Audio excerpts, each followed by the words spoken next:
Hello everyone, welcome back to another blog. তো আজকের ব্লগটা মেইনলি হবে আমার বন্ধুর বিয়ের ব্লগ। অ্যাকচুয়ালি আমার বন্ধুর বাড়ি হচ্ছে নালাগোলাতে, মানে আমার মায়ের বাড়ি এলাকাতে। আর এখানে দেখতে পাচ্ছ মালদা থেকে সোজা চলে গেছি আমরা মায়ের বাড়িতে, যেহেতু রাত্রেবেলা অনুষ্ঠান ছিল সেই জন্য মালদা থেকে সেখানে যাওয়া আবার গিয়ে ব্যাক করা ইম্পসিবল ব্যাপার ছিল, যেহেতু ঠান্ডার রাত ছিল। তাই আমরা একদিন আগে চলে গেছিলাম মায়ের বাড়িতে। এবার সেখান থেকে একটা গাড়ি বুক করে নিয়েছিলাম, নিয়ে আমরা এবার বেরিয়ে পড়েছি। মিভোকে রেখে দিয়েছিলাম, যেহেতু আমরা 7:30টার পরে বেরিয়েছিলাম আর প্রচণ্ড ঠান্ডা ছিল। আর ও একটু না ঠান্ডা রাত্রে বাইরে একটু আনকমফোর্টেবল ফিল করে, তাই ওকে আমি আমার মায়ের কাছে রেখে গেছিলাম। মায়ের সাথে কিন্তু মাসিও ছিল। আমার আসার কথা শুনে সাডেনলি মাসিও চলে এসেছিলো। তো এখানে দেখতে পাচ্ছ সামনে বসেছে কাকু আর মাঝখানে বসেছি আমি, মিস্টার শেখ, আর সাথে আমার মাসির ছেলেকেও নিয়ে নিয়েছিলাম। ও যদিও যেতে চাইছিল না, তবুও জোর জবরদস্তি নিয়ে গেছিলাম। এবার আসি আমি আমার বন্ধুর পরিচয়ে। আমি যখন ডিএলএড করছিলাম তখন আমার বন্ধুর সাথে আমার দেখা হয়েছিল। হয় না 10টা স্টুডেন্টের মধ্যে একজন বা দুজনের সাথে বন্ডিংটা খুব ভালোভাবে হয়ে যায়, আমার ক্ষেত্রেও সেরকম হয়েছিল। দুজনের সাথে খুব ভালো একটা বন্ডিং তৈরি হয়েছিল। তারা যেহেতু বয়সে আমার থেকে অনেকটা বড়, কিন্তু কোনো বিপদ পড়লে এখনও কিন্তু তারাই আগে এগিয়ে আসে।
আমার বান্ধবী ওখানে বসে গেছে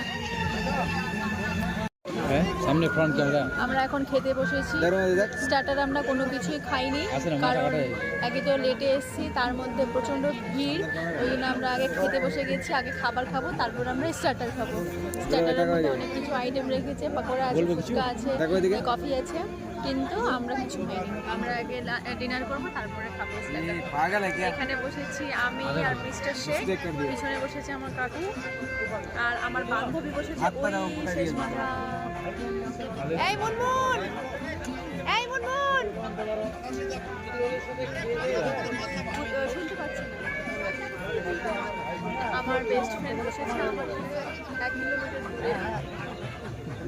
তো চলো কী কী মেনুতে আছে তোমাদের সাথে শেয়ার করবো, আর আমাকে আর মিস্টার শেখকে কেমন লাগছে তোমরা একটু কমেন্ট করে জানিও। আর এটা হচ্ছে আমার ভাই, আমার মাসির ছেলে মিস্টার পারভেজ। তো আসতে চাইছিল না, জোর জবরদস্তি আমরা নিয়ে এসেছি, যেহেতু আমরা গাড়ি নিয়ে এসেছি আর গাড়িতে একটা সিট ফাঁকাই ছিল, সেই জন্য নিয়ে এসেছি ওকে। আপনি কিছু বলবেন? আমি আমার মিসেসের বন্ধুর বউ হাতে এসেছি নালাগোলায়। এখন আমরা টেবিলে বসেছি খাওয়া দাওয়ার জন্য। খাওয়া দাওয়া এখন পৌঁছে পৌঁছে। আর আমার বন্ধুকে কেমন লাগছে আর বন্ধুর বউকে কেমন লাগছে বলো? বন্ধু দেখতে তো অপূর্ব সুন্দর, আর বন্ধুর যে বউ অর্থাৎ বৌদি সেও অপূর্ব সুন্দরী, দুজনেই খুব ভালো।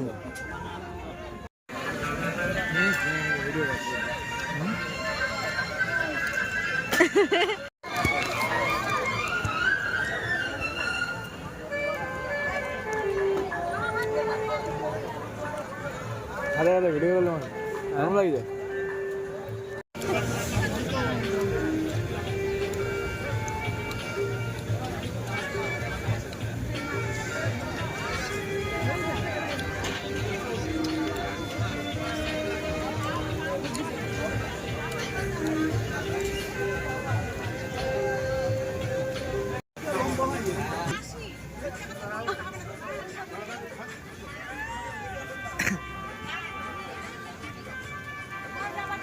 আপনার হাজবেন্ডের তো খাওয়া হয়ে গেছে, যে হাত মুছছে।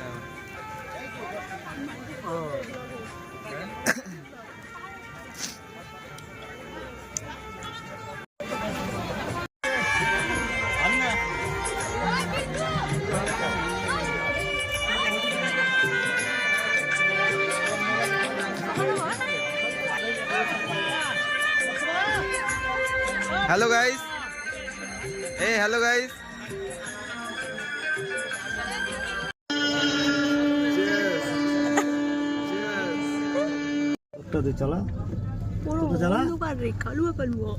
অ্যাকচুয়ালি তোমরা যার বিয়েটা দেখলে সে হচ্ছে আমাদের বান্টিদা, দাদা কম ফ্রেন্ড বেশি। আর কি বলো তো, অনেকদিন থেকে ওকে বলছিলাম যে বান্টিদা বিয়ে করো, তোমার বিয়ে খাবো। ফাইনালি বিয়েটা করলো। আমাদের যেহেতু বিয়ে হয়ে মানে বাচ্চা কাচ্চার মা হয়ে গেলাম, তারপরে বান্টিদা বিয়ে করলো। তো অনেক আশা ছিল, এক্সাইটমেন্ট ছিল। ফাইনালি বিয়েটা হলো, খুব হ্যাপি থাক, ভালো থাক। আর কি বলো তো, আমাদের তিনজনের বন্ডিংটা এতই ভালো ছিল, একজন যদি আমরা কেউ কলেজে না যাই তাহলে বাকি দুজনে কিন্তু কলেজে যাবে না। তো খুব ভালো একটা বন্ডিং ছিল। উপরবেলার কাছে দোয়া করি যেন এরকমই বন্ডিং সারা জীবন থাকে। আর এদিকে ওরা দুজনে যেহেতু আমার থেকে অনেকটা সিনিয়র ছিল, আমি ওদের থেকে অনেকটা জুনিয়র ছিলাম, তাই অনেক ছোটো বড়ো ভুলে ওরা আমাকে কিন্তু টেক কেয়ার করতো। তো যাই হোক, এখনও কিন্তু ওদের সাথে বন্ডিংটা এমনই আছে। আমার যদি কোনো বিপদ পড়ে ফোন করলে ওরা কিন্তু সঙ্গে সঙ্গে হেল্পের জন্য এগিয়ে থাকে। তো চলো আজকের ব্লগটা এখানে এন্ড করলাম। ব্লগে ভালো লেগে থাকলে চ্যানেলটি সাবস্ক্রাইব করো।